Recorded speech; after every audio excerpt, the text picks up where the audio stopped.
Must be in their late 60s or even 70s. But yeah, they're giving the Stones a run for their money, right? In longevity. Well, she could be one of the few Quebecois musicians to cross over and score with an English-Canadian audience. Just ahead, we'll meet Isabelle, who's gone from tour manager to an artist in her own right. Kevin? Hey, girl, won't you stop for a while? You know you ain't fooling when you're faking that smile. You don't always have to keep your cool. You think that women do care about approbation? You can probably count on one hand the number of headline performers who got their start as a tour manager.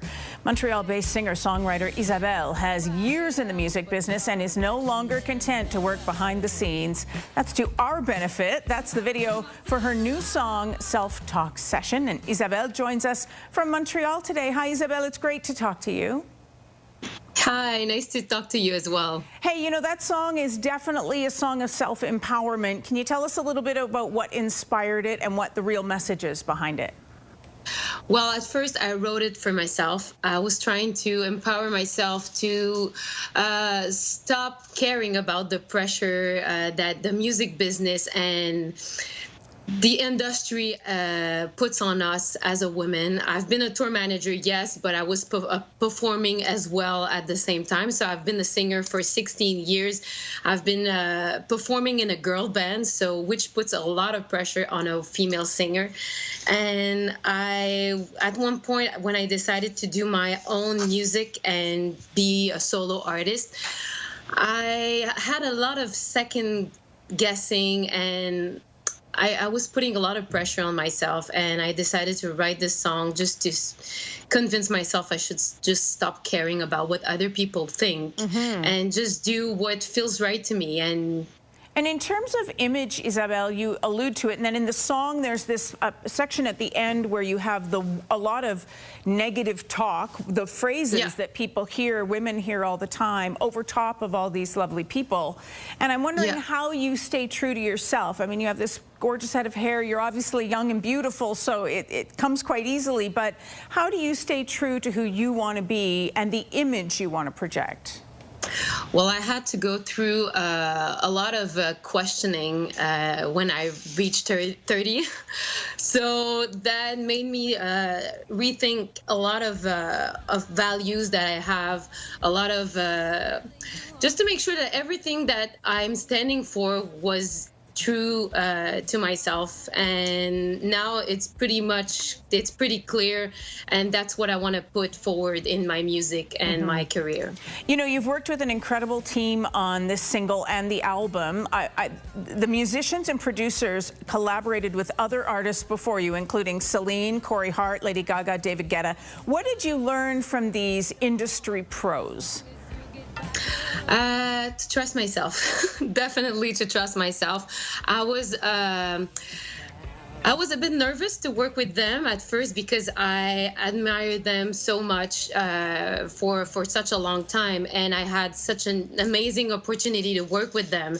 But then they made me feel so comfortable working with them, and they made me believe in myself and trust that I had what it takes to succeed. And that's it. I didn't expect that, to be honest. At first, I was thinking like, oh my God, this is going to put so much pressure on what I'm doing as an artist.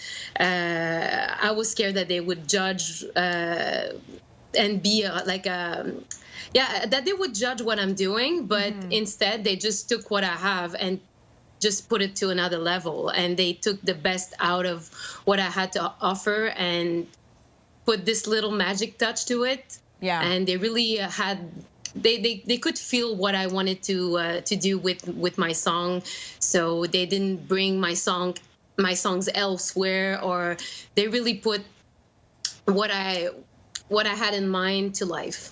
You know, the problem with the pandemic, of course, for performers is you can't be in front of your audience. There's missing that tactile, literally reaching out and touching and being very close to your fans.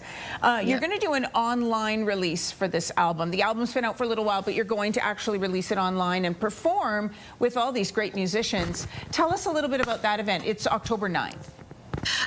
Actually, it got postponed. The announcement is today, and it's postponed to November 7th, just because Montreal is in the red zone area right now. So they just wanted to make sure that if we could have the possibility to have a live audience, we could do it. So if it would have been this weekend, we couldn't have done it.